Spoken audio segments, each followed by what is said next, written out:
Welcome back, everybody, to the A Little Less Fear podcast. Today, I would love to welcome Phyllis E. Leavitt. She has just written a book called America in Therapy, a new approach to hope and healing for a nation in crisis, in which she talks about the urgency to bring our whole country to therapy in a way never written about before. With well over 30 years' experience as a psychotherapist, she felt a deep calling to share all she has learned with the public and demonstrate how the principles of the best psychotherapy can be used to help heal our country of escalating hatred, divisiveness, and violence. She speaks to all of us who fear for our children and all our future generations who may feel hopeless or resigned or simply don't know what to do to help create a more loving and sustainable world. I would love to know. Thank you so much for being on the Little Less Fear podcast. This is amazing. Oh, thank you so much for having me. I love the way you said that, all of that. That was a really nice synopsis. Oh, So, well, hey, it's your energy, so it's oh, really beautiful energy. Thank you for your energy. Oh thank you. man, Phyllis. So Phyllis, you got a new book here, America in Therapy, a new approach to hope and healing for a nation in crisis. What brought you to such a profound topic? Yeah, I mean, like so many people, and like you shared about your own life, um, I didn't have a medical crisis, but I definitely had an emotional one, and I had some trauma in my childhood, some abuse in my childhood that I had buried, and it just put a shadow over my whole life that I could not understand. I could not understand why I had so much pain that was undefinable on an emotional level. And when I was young, um, and I'm an older generation, obviously, people didn't talk about that. People really didn't talk about feelings. It was really all about, getting an education, getting a job, getting married where you lived, kind of, making yourself in an outward appearance of success. And that's just kind of the milieu that I grew up in. And so I had no language for what was going on with me. And I think that's a really important thing, because I think when people speak and they explain things and you can relate to them, which is a lot of what good psychotherapy does, it's not all of it, but it's part of what it does. um, you start to make sense to yourself, Yes, in a absolutely. way that I really didn't before. And so, long story very short, I was attracted to many spiritual paths when I was young, and they were very helpful in a certain way, but they didn't heal what was going on with me, because I didn't know what was going on with me. Hmm. And eventually, I had an experience where I was talking to someone who was just talking about, all these spiritual pursuits that he was on. And it was quite lovely. He was very animated and very devoted in his spiritual practice, but I could kind of see myself in him. And it's a moment that I'll never forget. He was talking about all the stuff that he was doing. And I thought to myself, he wants God to love him. And he's just trying to be a good boy, he's trying to do it all right, say all the right chants and meditate so many hours a day and all these things. And I'm sure they were helpful to him. But what I saw was myself, which is, yes, that's why I'm doing this. I want God to love me because I don't feel loved by people. And and at that moment, I realized that something in me really needed to be healed, and that there was no bypass available. And at that point, I ended up going into therapy, and I began to remember what happened to me. And all the puzzle pieces began to fit together. And over a course of time, it took a while, because there was some major trauma in my childhood that really took some, work to move through. But I really did find healing, and I really found a very different connection on a very deep level to my deepest self and to a source of inner intuition and guidance, and a sense of really belonging to myself and connecting to myself in a very deep way. And it motivated me to become a psychotherapist, because as much as I love spiritual pursuits, and I think meditation and all of those things are invaluable, and they continue to be Yes. invaluable in my life, um, without some kind of sound psychological healing and grounding, it's really hard to pursue other things, no matter what they are, in a healthy way.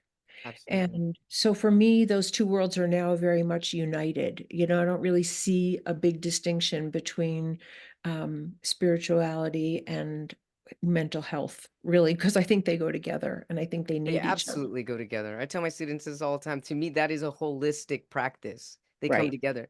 You know, it's right. interesting. Can we go back? You said that you had decided to go because you had this realization.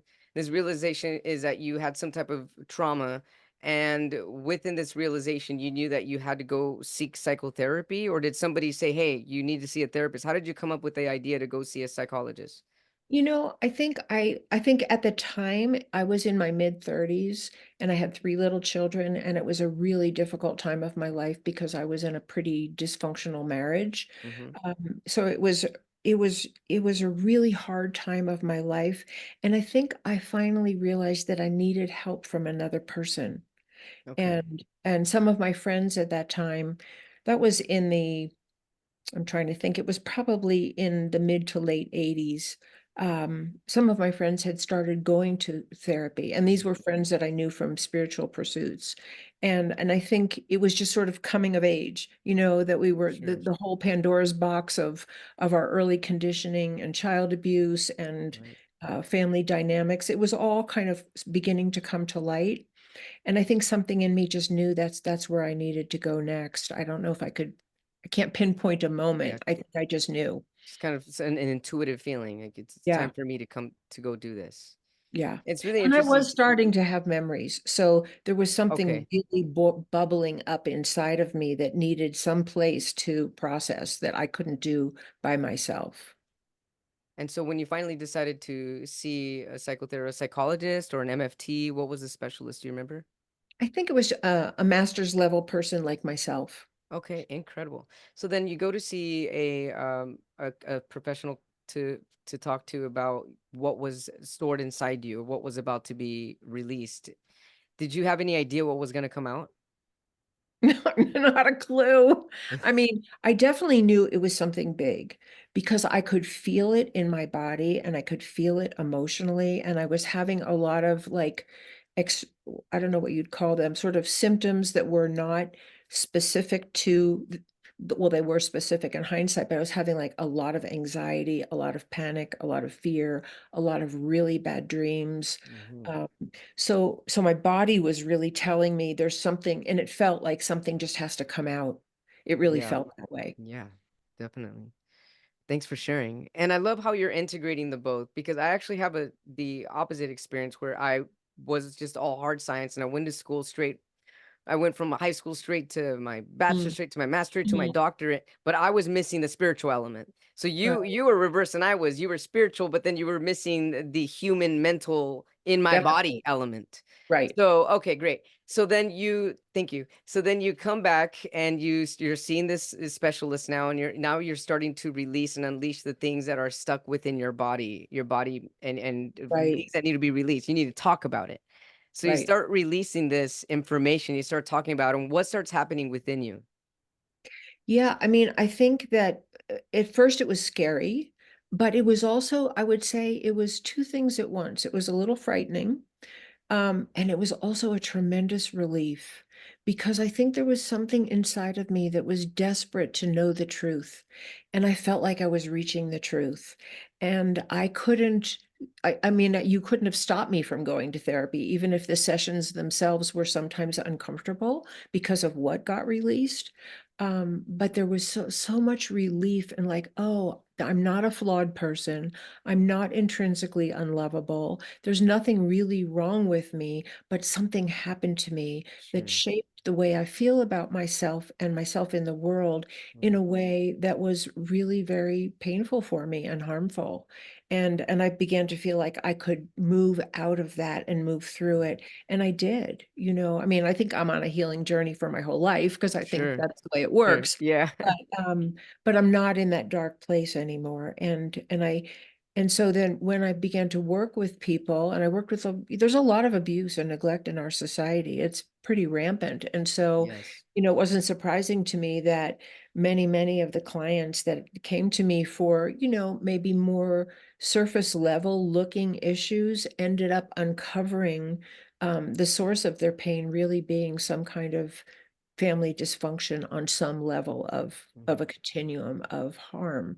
And so I was able to really feel like I know there's light at the end of the tunnel, and I could hold that. And I felt like that was part of my job to like just know that there's light at the end of the tunnel for any of us. Yes. And we need each other to make that journey often. I mean, I think some of these journeys people I couldn't have made by myself. Yeah, it's really incredible. And so in talking to your clients, so then you decided to become a psychotherapist yourself, which is incredible. You saw the benefit that it did for yourself, for your mind, body, soul, spirit, and Right. then you said to yourself, I need to do this for others. Absolutely. I mean, and it really was, at first I had wanted to become an early childhood teacher, educator. But once I went to therapy, I knew that I had a different calling. That's really incredible. Okay. So then you went towards your calling and now you're doing what you love, and you love it because you found it to be healing for yourself, and you know that this is a missing element for a lot of people.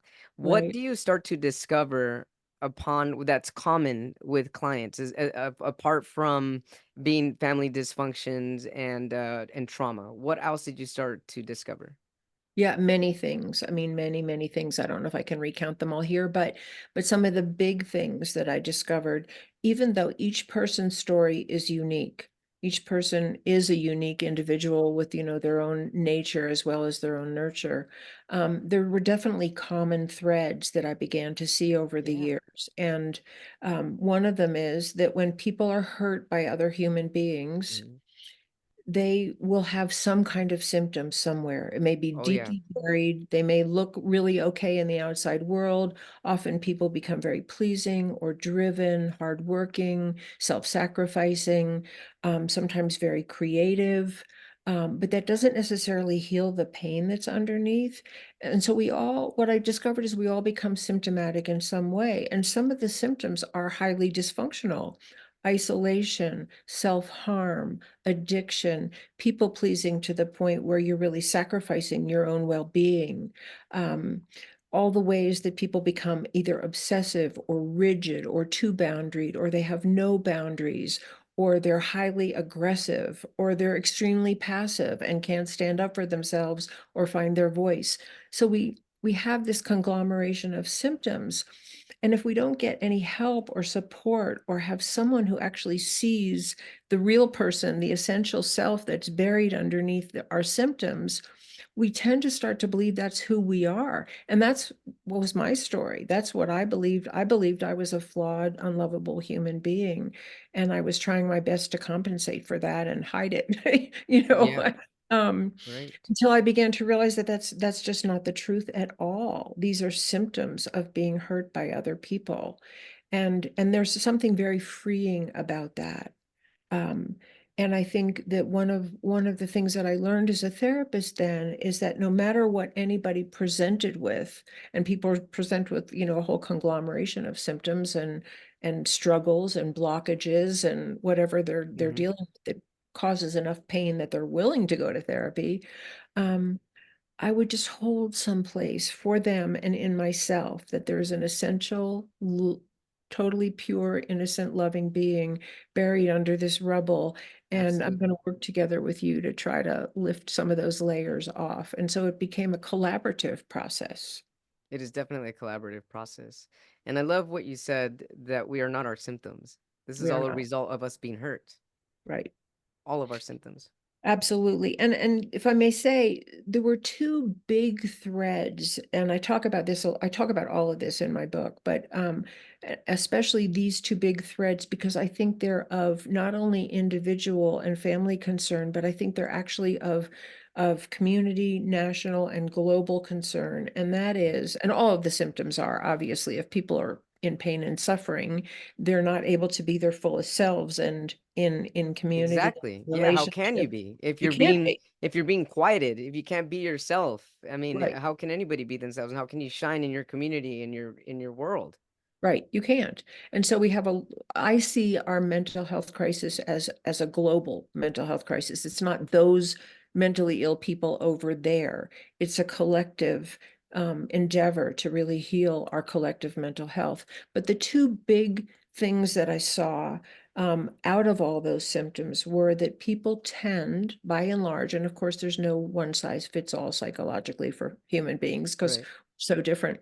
But the two big tendencies were to either become somewhat passive or very passive and Mhm. submissive because for many people, when they're so overpowered, especially in their body, but it doesn't even have to be physical or sexual abuse. It can be just emotional and domination and Right. silencing and humiliation or shame. When people are overpowered, many people become very submissive and passive because they really never got to develop their inner strength to stand up for themselves or say no or assert their opinion or trust their own intuition. And many people become the opposite, which is what we call in the world of psychology, which I know you know, identification with the aggressor. And they would become, become like the people that hurt them in some way because the fear of being dominated was so great that they had to be the one up person rather than the one down person.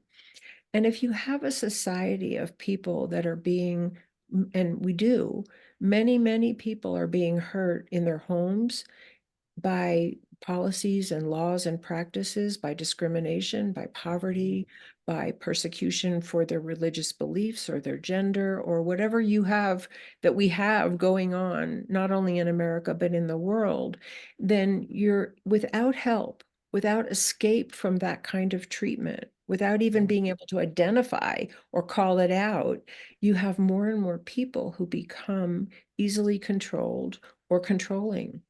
And I think we're seeing some of that on a general societal level here in America and around the world. And that's a very dangerous place for the human race to be. It really is. And so there are just so many people either being mass controlled or individually controlled, or and this is they're either becoming more aggressive or as aggressive as the aggressor, or they're becoming passive in order to defend themselves and back down. And Mhm. I mean, also their stress levels are just through the roof. And at this point, Absolutely. I mean, how can they even regulate themselves? They can't regulate their own cortisol at that moment. Right. And And you know so, what? I was just going to say, I couldn't. Mine didn't come out as aggression. Mine came out as like high levels of panic and anxiety. And I felt completely out of control with those emotions. And I just was sometimes just felt like I was hanging on by my fingernails to get through the day. And I think, and it just has created so much empathy in me, and I'm sure you experience this as well, for the suffering that people go through no fault of their own, um, that they really don't know how to manage or even understand. oh yes, absolutely. And so, as you're talking right now, I'm feeling into the collective trauma, emotional, physical, mental. I mean, all of the trauma going on. That's either people are not exercising their true selves. They're not able to shine their own light. And in doing this, you have you have come to see that collectively, it's a national priority for us to begin to heal. How Yes, can we heal on a global level? Because as you're saying this, I'm like being bombarded by all these thoughts, and I'm thinking of the diversity of different cultures and how some cultures women are not allowed to speak, or some I mean, you know what I mean? It's like some I cultures do. are more male dominated. It's like, well, how does one even begin to shed all of these layers? How do we begin?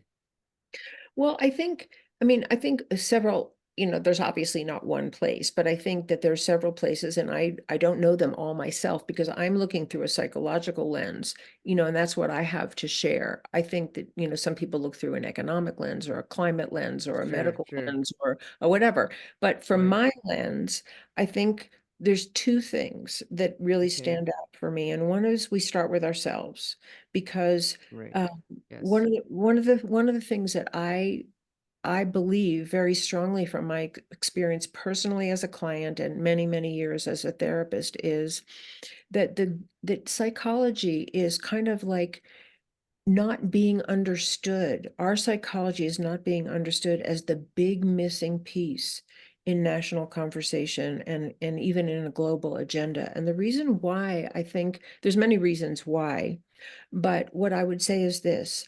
that we're being conditioned to believe that these big divides that we're experiencing in America today, and all the violent rhetoric and the threats of violence and the mass shootings and all of the terrible things that are happening to so many people, are the result of vast and irreconcilable ideological differences, and somebody has to win and somebody has to just lose. And that's, Right. almost like it's a battle between good and evil.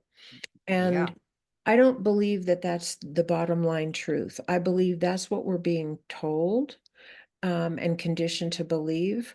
But I believe that it's what we're really facing is a mental health crisis. And the reason why I say that is psychology is not partisan. Psychotherapy is not invested in you winning the argument, or me Exactly. winning the argument. It's invested in healing our relationships with one another to the Yes. best of our ability, right? And if we can't heal them and we can never see eye to eye, we can learn to separate in peace, right? And Absolutely. so the whole thrust of psychology is in healing relationships. And obviously, and again, I know you know all this because of the work that you do, but I don't know that the general public knows all of this. Right. But when relationships really can't be healed easily, it's generally because the individuals in the relationships have unhealed wounds that are surfacing in the relationship, and they keep being played out in the relationship. So there's a place for our own individual therapy or some kind of healing modality to heal the things that have happened to us, that have harmed us the most, because when we're not treated well, we're going to become symptomatic, like we talked about before. And most often, those symptoms will play out in our relationships with other people as well as with ourselves. And my experience over so many years has shown me that when you can get to the wound, maybe it was physical violence in childhood, or maybe it was being left out or living with an addicted parent and not getting your, you know, fundamental needs met. Whatever the wound was, and it could be bullying on the playground. It doesn't Sure. necessarily have to be in the home. It could be discrimination, for little kids who go to school and all of a sudden they're taunted for the color of their skin or their religion or whatever. Um, that when we have a chance to heal those wounds, we don't perpetuate them. We don't Right. never seen that happen with people. You know, Exactly. when we get to the source of the wound, we become more relational. Perfect? No, but better, Yeah. And also, the more we can talk about our wounds with in a confidential setting with somebody, the more easier it becomes to talk about it with other people. That's And when right. somebody opens up, somebody else opens up to you, and it starts to connect people. 100%.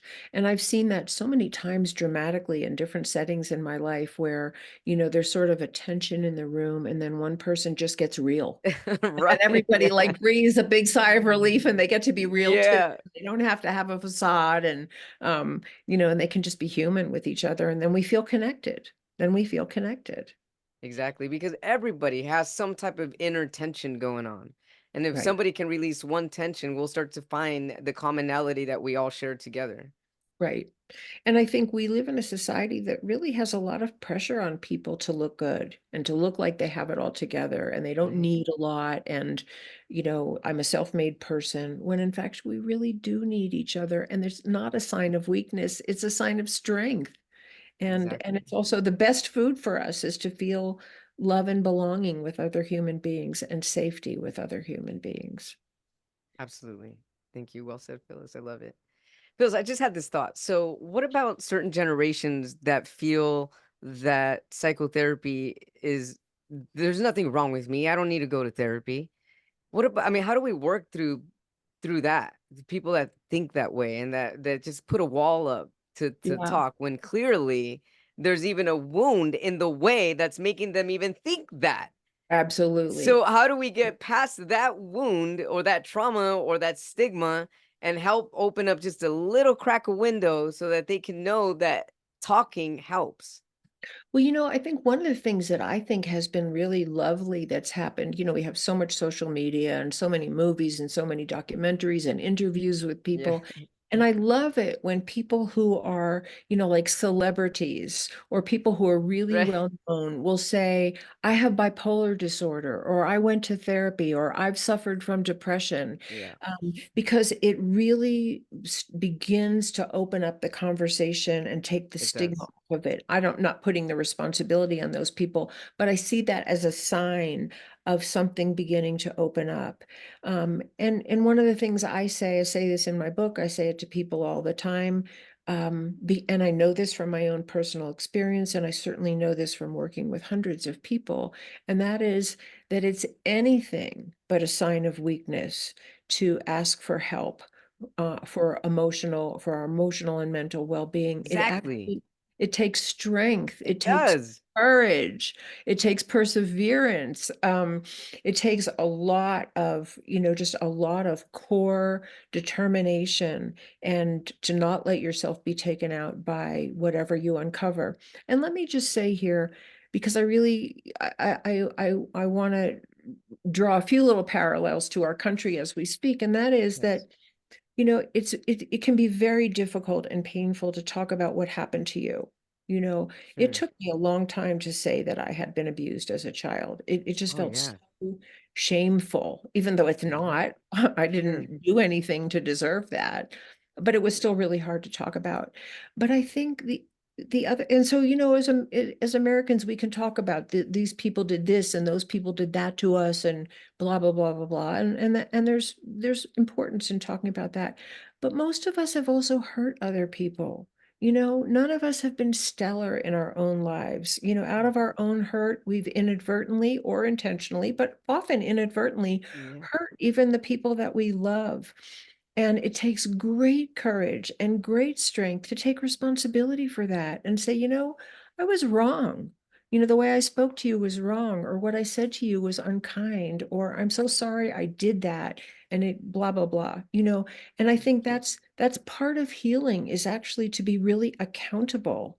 I And I think agree. that's one of the big things that we really need when I talk about America and therapy is, yeah, we can talk about that. So many people came here fleeing persecution and poverty and war and, religious persecution and gender persecution and whatever was going on in the countries that they fled, and they brought their traumas with them, and no fault of their own, but we've passed them on.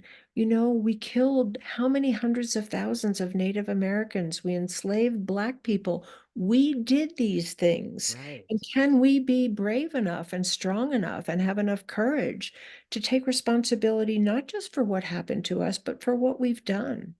I think that's a real part of healing. It really is. It's really incredible. Accountability is so huge because also once you're accountable, you're taking that responsibility and also releasing your own turmoil when you become accountable. That's right. So I mean, it's a healing two-way healing street. I mean, it's really beautiful when somebody can actually be responsible for themselves and their actions and speak because you're speaking up for yourself at the same Right. time when you're doing that. I love that you said that, because um, because I think one of the hardest things for many people to do is actually to apologize. We want people to apologize to us, right? We want everybody else to be accountable. But when Right. somebody points the finger back and says, you did this that hurt me, or you did blah, blah, or you said blah, blah, many people become highly defensive because they've got their why and their justification or their Sure. shame or whatever they have to try to protect themselves.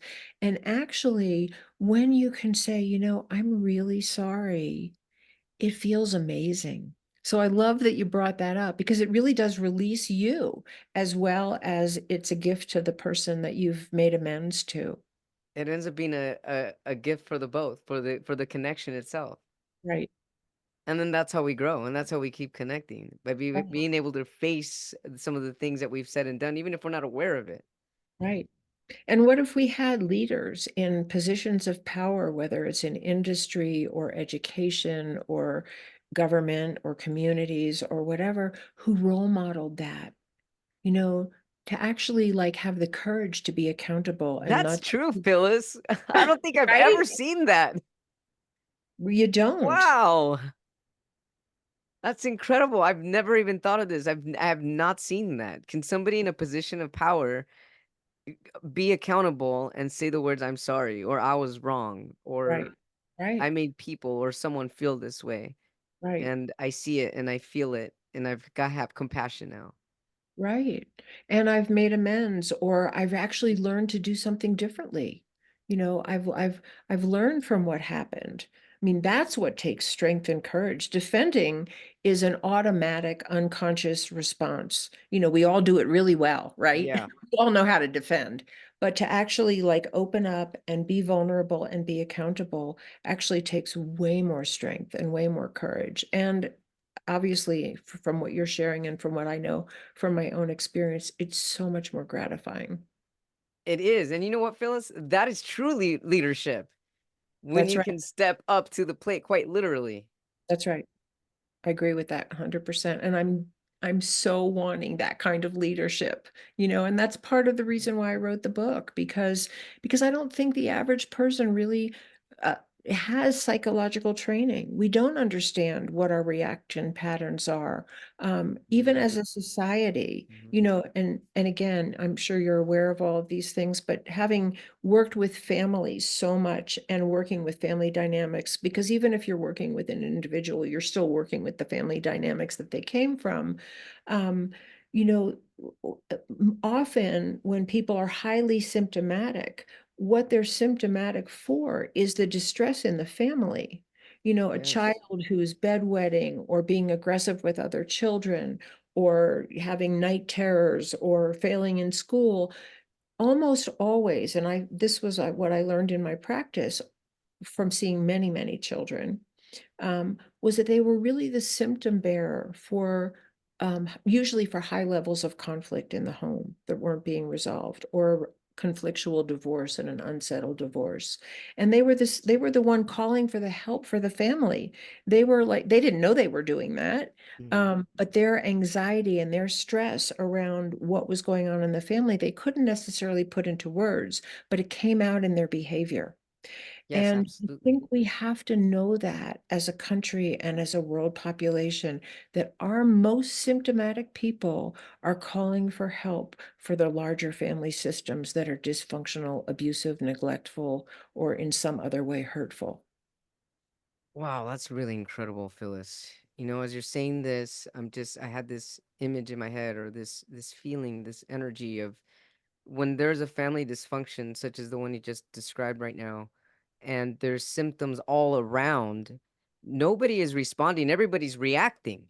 Mhm. And when everybody's in reactive mode, there really is no time to really sit down and even pay attention to the symptoms, because the symptom just keeps causing a reaction, and the reaction still keeps causing a symptom, and it's a Right. cycle that keeps going and going and going until it blows up and gets bigger and bigger and bigger.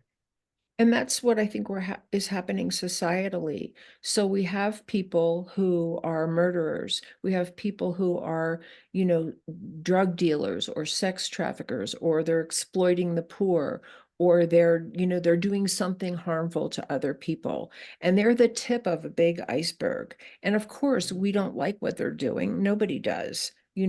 But we can either look at those people and say they're horrible and they're evil or they're sinners, or we should just lock them up and throw away the key. Or we can ask ourselves, how did they get that way? What Mhm. happened to them? Mhm. What happened to the innocent little baby that they were born as, that they Yeah, ended up a murderer? Because something happened. And it's exactly. probably many things that happened that disconnected them from their own humanity, that enraged them or depressed them or Mhm. made them, paranoid, or whatever it did that caused them to become highly symptomatic. And I think we have to look at the most symptomatic people and the most symptomatic kind of movements, even in our country and around the world, as alerting us to the ill health of our larger family systems that are producing these symptoms. Yes, absolutely. And as you were saying this, I was just remembering just of some of my students work like in the jail system, and just thinking Right. about how the prisons and the jails are getting overcrowded and overpopulated, and there's more and more, and they're storing them like sardines, and it's like, hang on a minute. But because of America being in this crisis, this mental health crisis, Absolutely. and it's Absolutely. not, they're not really getting down into the deepest part of the individual themselves, and they're just creating like a whole city of people that with mental illness, rather than really addressing what's causing this and what's causing this domino effect and what's causing it to continue and build up and build up. And absolutely, and in addition to that, and being committed to trying to heal people and not just Mhm. see them as, like I said, lock them up and throw away the key, but Yeah, are they capable of healing? Many, many people are, absolutely. right? So that's a big thing for me is just the injustice of that. And again, it's the blame shame cycle that we're in rather than looking at cause and effect, deeply into cause and effect. And one of the things that I really like to share about that is that as a human race right now, I don't know how we were in past cultures, but maybe some version of this, but as a human race right now, we want the best. We want the highest Yeah. tech phones, the best computers, Right. the fastest cars. We want the most beautiful homes. We want to fly to the moon. We want to be able to replace organs and heal diseases. We want high tech everything except human relations. And that's why I feel that psychology is the big missing piece because um, people are actually our most valuable resource. Yes, we are our most valuable resource. And in line with that, what I like to say is that, we want high-tech weapons also. And we put billions and billions of man-hours and dollars into creating bigger nuclear bombs and drones and all the ways that we can kill more people at once, which makes no psychological sense. And if you and I were doing that in our basement, we'd be locked up. Oh But yeah, when we do it as a country, it's okay. So that disconnect is a mental health issue. It's not that an is. ideological issue, right? Wow, I've never even thought of it like this, Phyllis. That's incredible. Oh, wow. That already creates a mental health illness right there. Absolutely, because we're Wow. really being taught that we need to kill more people to be safe. And what we know from the whole world of psychology, and this is why I feel like it's sort of like the secret lying, the answer lying in plain sight. It's right in front of us. What I have learned is that there's only one thing that can make us safe, and that's safe people. It's not guns. It's not defenses. It's not hatred. It's not isolating certain people. It's not depriving certain people. And it's certainly not killing them. It's how do we become safe for one another? Because if I know that you're safe for me, I'm going to be way less defensive with you, whether it's verbally or physically. Hmm. In fact, I won't be defensive at all. I'll be so happy to be around you. Yeah, absolutely. And that's healing. 100%. Safety is healing. Safety is number one, Yeah, right? definitely. And I think that's why psychotherapy can be so helpful to people, because in the best psychotherapy, you're really in a safe place to explore your deepest pain and your greatest strengths and gifts.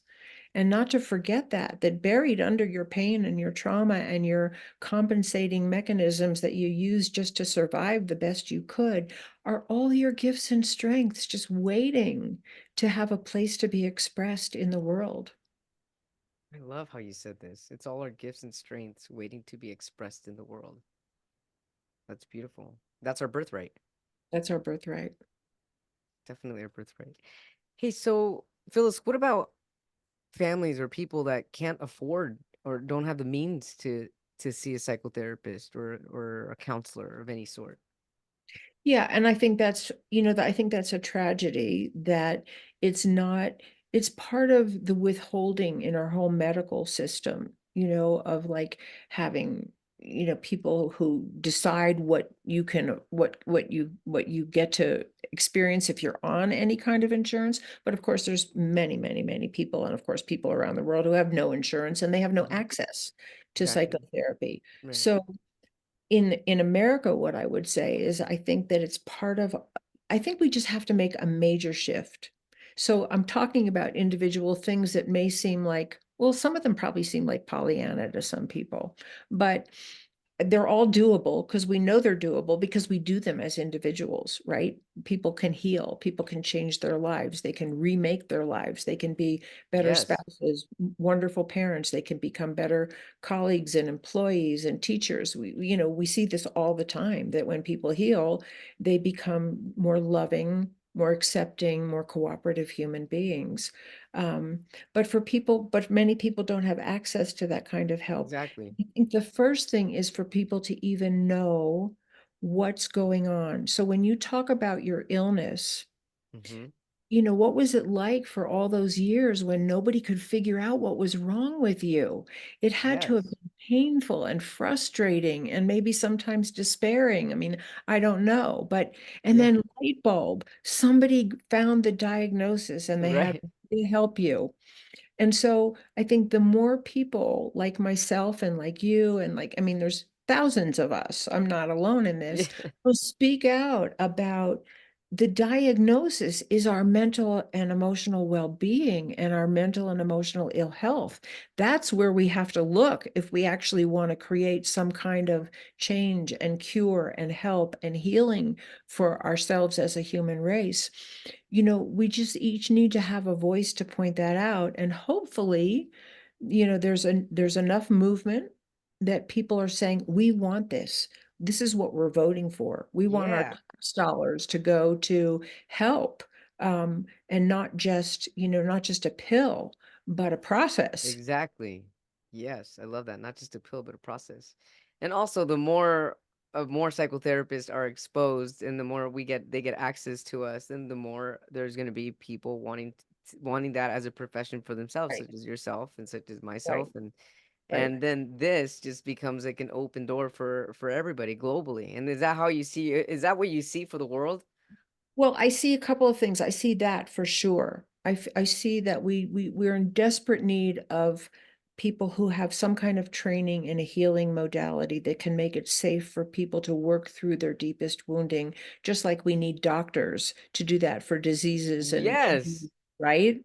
And we need the mechanics and the computer people. We need all of these people who can help fix things, right? Right. Um, but I, but, or and, not but and I think because a doctor will also look, they don't just look at, if you're having a symptom in your bladder, they don't just look at your bladder.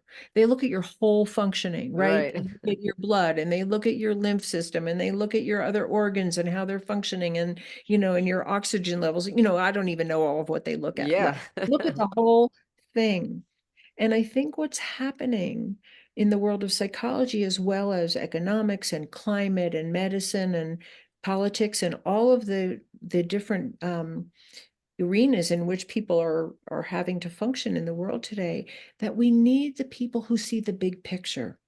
And so we really need to look at, like a doctor has to look at the whole body, and then maybe they look beyond the body and they look at, what are you eating and what are you Yeah. breathing and what's in the building that you live in? Is there asbestos in the walls, or are you suffering from extreme stress from an abusive boss, or too much pressure at work, or a divorce, or whatever? Like they're looking at bigger and bigger circles of the environment that are impacting the bodily health. And I Absolutely. think we have to do that with our mental health. We have to look not just at what's going on in the family and intrapsychically, but what's going on in the country, what's going on in the world.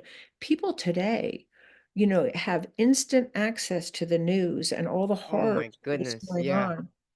And we're suffering from that. It begins to create a feeling of hopelessness and helplessness in people that actually impacts not only their physical health, but their mental and emotional well-being. It's interesting you bring up the news right now because I was at the gym before this and there was some TVs in front of me and it was like the worst news of all time. This and this person murdered this. I was like, what? because I don't watch the news. I'll read and see whatever pops up on the internet, but for the most part, I don't watch the news. And so, well, it was in front of me while I'm working. I'm like, this isn't working. I'm trying to do something for myself physically here for my well-being, and that's not Right. good for my mental well-being. So I need to divert my attention and look at something else. And it's interesting because that could be happening at home. Someone could be working out at home and have the news on. It's like, wait a minute, how is this going to help? And there are people who watch the news 24 hours a day, all day.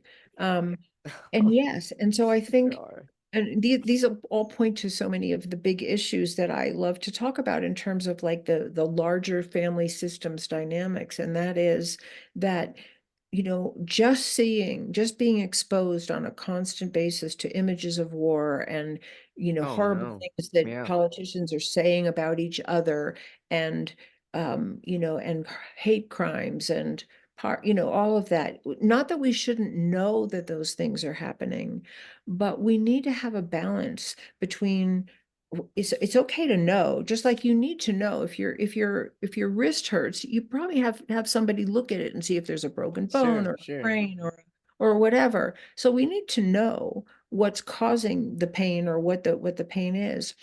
But we need to have a focus on what's curative. And what would our whole country be like if the news had was really flooded with all the good things people are doing for one, right?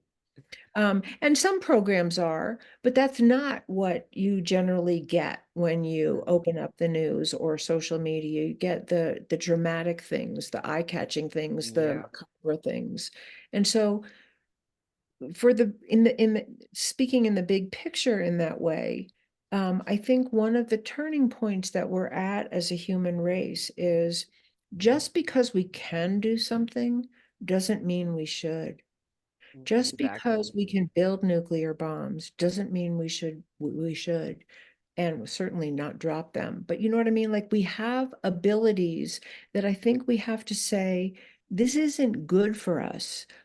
We're not going to do it. Just like if you were a parent in a family and your kids just wanted sugar all the time, you have to say, if you want your kids to be healthy, I know you like sugar, I know it tastes really good, I like it too, but a diet of sugar is going to make you ill, and Mhm. it's going to affect your mental and emotional well-being as well as your body. So we're just not going to eat all that.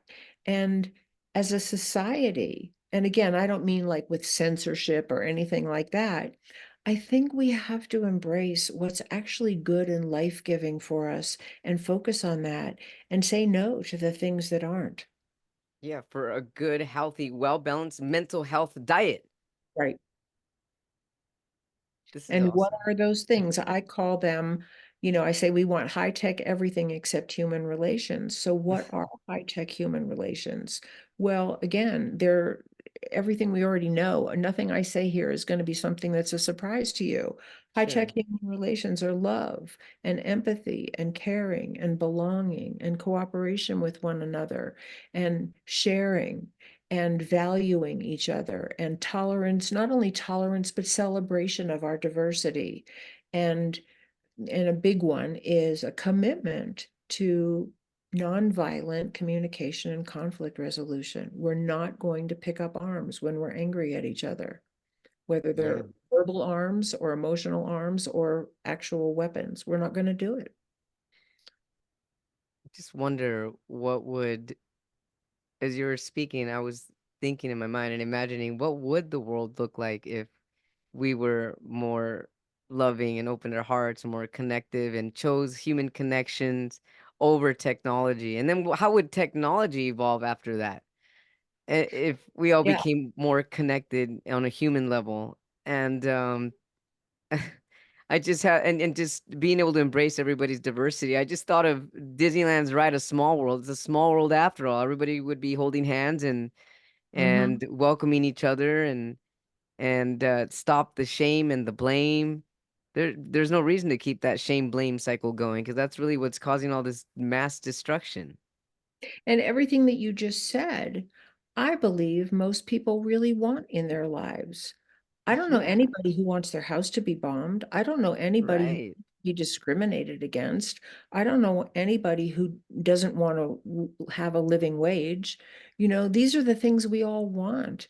And it's really a disconnect on a mental health level that we allow those things to happen to other people and even condone them when we wouldn't want any of it to be done to ourselves. And to me, coming back to mental health is really, I mean, I remember writing about this as an essay question when I was in elementary school. Do unto others as you would have them do unto you. And Yeah, that actually is the answer. that is the answer. It is. This has been incredible, Phyllis. Thank you so much for sharing your light and all of your wisdom and all of your incredible experience. What is your biggest takeaway personally from your book, and what do you want people to get the most biggest takeaway from your book? Yeah, well, the biggest takeaway is, I mean, I just really want to share some of my understanding that I've shared with you, with the general public, because I really think the first line is education.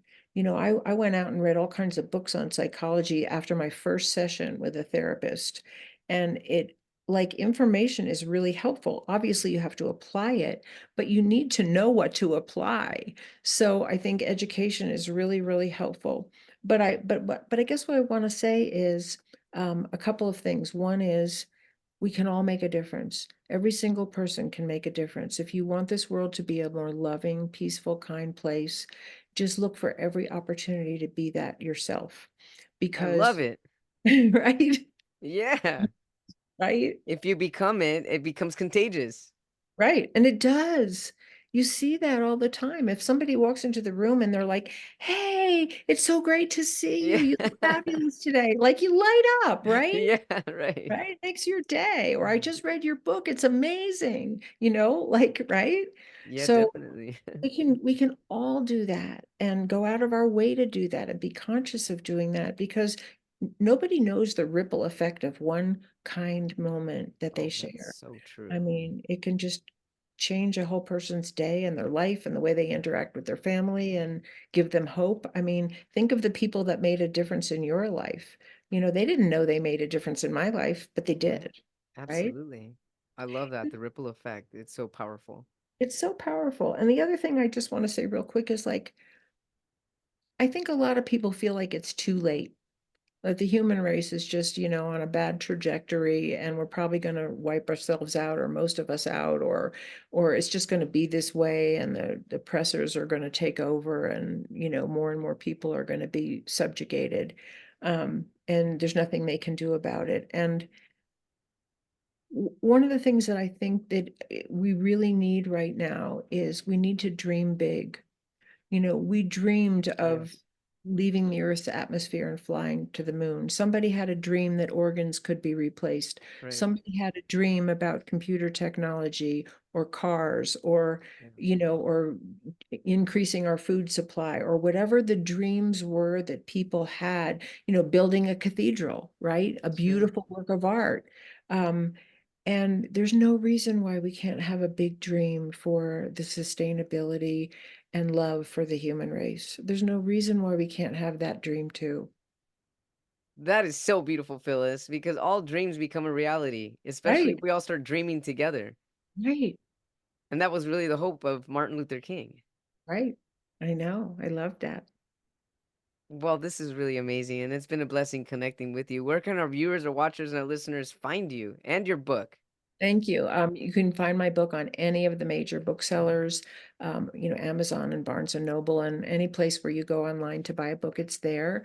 And you can find me at www.phyllislevitt.com. That's my website, and I'm on all the social media, Facebook and LinkedIn and Instagram and whatever. And I have articles on Substack. And I also want to just tell your viewers that if you sign in on my website to contact me or sign up for my newsletter, I try to write a regular newsletter. You will get a free PDF, which is it's called the 6 Secrets to Repairing Relationship After Conflict, and these are just Oh, very that's incredible. concrete things that we can all apply in our lives. And they have a lot to do with some of the things we talked about restraining our most reactive impulses and really taking responsibility for ourselves. But I wrote that PDF in a way that you can really make it personal to your own life. So that's available for anybody for free. Um, I have lots of interviews on YouTube. Those are the best. And you can also just write to me at phyllis@phyllisleavitt.com. I'd be happy to get an email or questions or just a sharing from anyone. Wow, so you're an incredible resource yourself. That's Thank beautiful. you. So are you. Thank you. Phyllis, I have a poem that I wrote for this for you for Oh, this episode. thank you. Thank you. Okay, so I'm gonna read this now. Okay, All right, great. let's do it. Okay. I don't usually title them. I just write, I free associate and just let the message come through. So it's Beautiful. not titled, but I guess I could title it Phyllis E. Leavitt. All right. In my deepest compassion, I am called to unite a crying group. I am called to unite a new connection. I am called to join together what we collectively yearn for, as the sun yearns for the moon, as the moon yearns for the stars to navigate movement. My call is right here. And right here, I hold hands with whoever you might be. For at the end of the day, we all stand under the same sky, on one planet, in a web waiting for true connection. And this is how we heal. Oh my God, that is fabulous. Thank you. I mean, I really mean that. Thank I you. love it. Would you allow me to share that if I attach your name to it? Of course, absolutely. It's for you. But what I'll do, what I'll do Oh, is I'll I I'll would email really you. like to do I'll that. type it up and I'll send You it to you will? through email. Absolutely. Thank you so much. I really Well, that thank it you so much. captured It's the your heart. energy, Phyllis. It's your energy. No, it's also yours. It's our energy. It's It's our our connection. energy. It's because our energy. because we have this is a perfect example on what happens when when you start healing your mental health. You Yeah, and I are showing what this can what can bloom from that. So thank you for doing that for yourself, and I will continue to do that for myself and to be able to demonstrate this to others so that they can start healing themselves and we can heal the world. beautiful, beautiful. And I really appreciate you. Thank you so much. Absolutely, it's my pleasure and a blessing. Thank you, Phyllis. Take care, and we'll keep in touch. Okay, great. Bye. Goodbye.